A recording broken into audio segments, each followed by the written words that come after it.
Oh, kita nyo.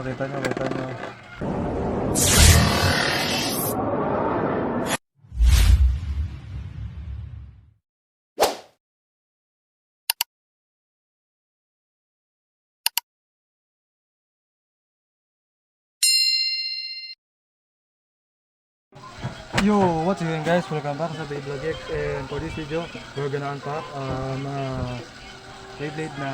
Beyblade layer na nabili ko kay Hate Burst. So kung gusto niyo ng mura at affordable na Beyblade Burst, mga Beyblade X, mga second hand, bili na kayo kay Hate Burst.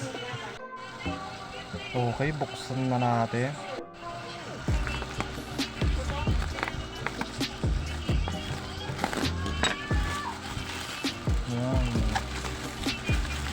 Tinanggal ko na kanina yung pangalan ko, buti nasa labas. Yan, dito naman, kailangan maingat.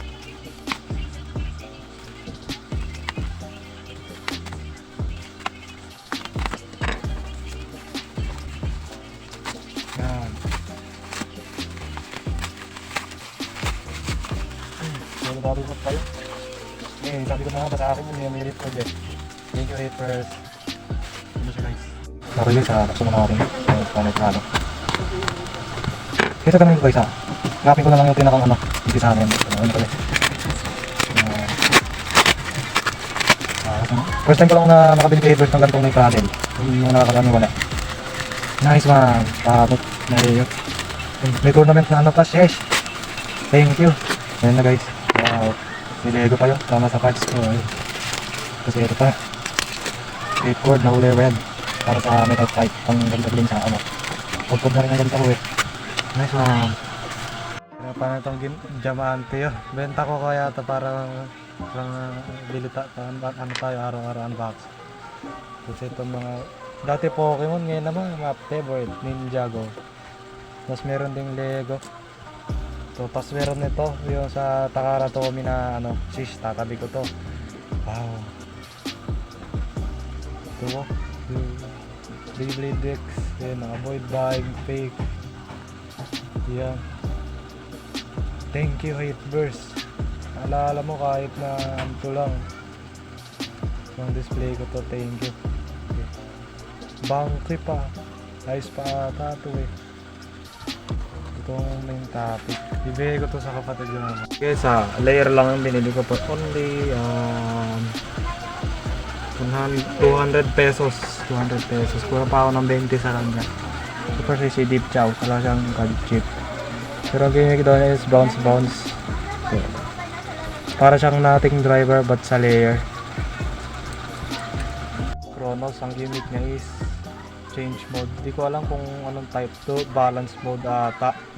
Tapos ito, pag twist mong ganon, lock. Ito ay yung magiging blue. Ultra attack mode.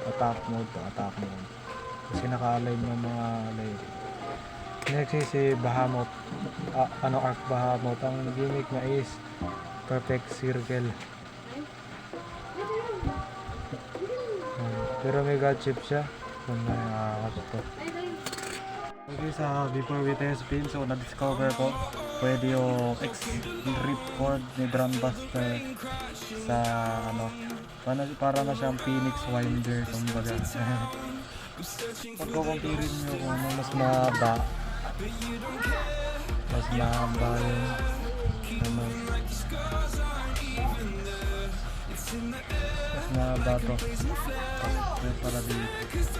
So ito na yung mga combo at Bahamut naka 11 from Orbit para sa sinat na longiness pag nag-orbit. Next is Alter Chronos 6 Extend Plus. Nakakano siya ngayon defense mode. Hopefully next is Deep Chow's 13 Metal Survive. So balikan natin gagawin mo. Medyo good sticker pa. Pwede sa BTS Barrel. So shoutout nga pala kay MGverse Body. Thank you idol. So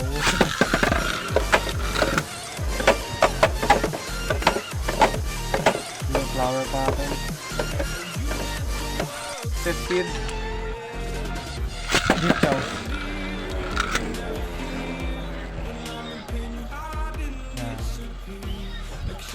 Yan. Arc Bahamut.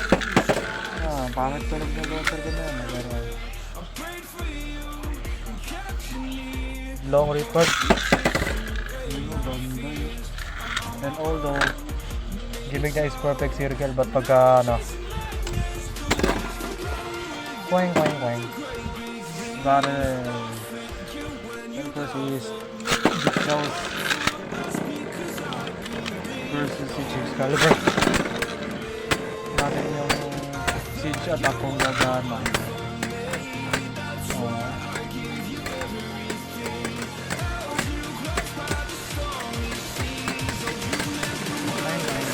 Ini kay Arc Bahamut.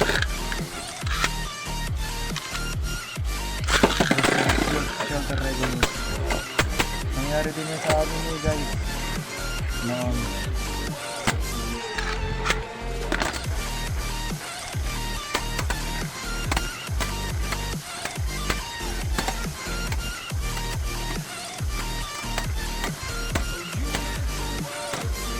Lahat ng Beyblade God Player System ko, lahat galing random booster. Kabla. Okay, guys. Praise Satan. Versus Altered Kronos.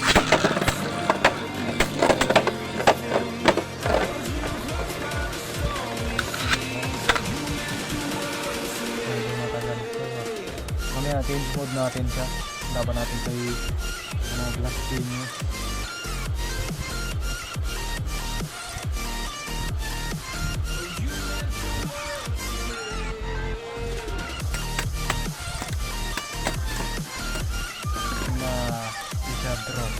Auto change.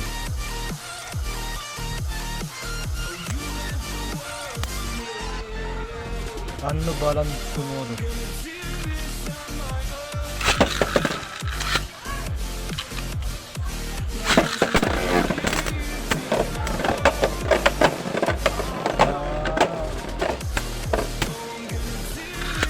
Tumataas pa rin yung blade ni Glass Genius, ayaw patama.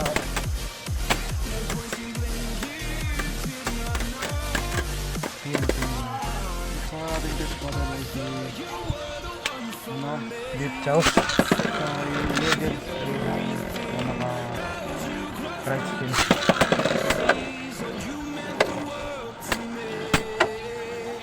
Gonna be the boring battle, pero kahit stamina tayo siya. Burst, nice one. Naman ay kay Scott Valkyrie.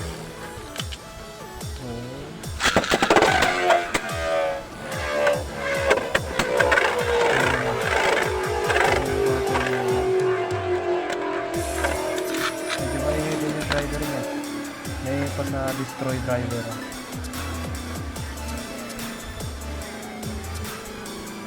First muna tayo now.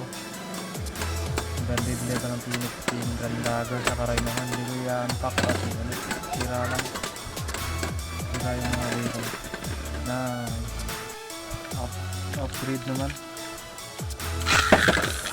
Alam mo kung ano upgrade ko.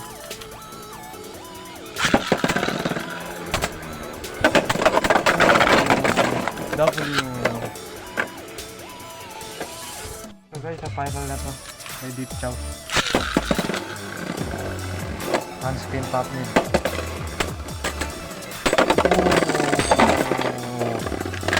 Kita nyo. So yun lang guys, kung nagustuhan itong video na tayo, huwag nyo kalimutan mag-like, share, and subscribe. So magpipicture pa ako dun sa likod para sa thumbnail. Bye bye!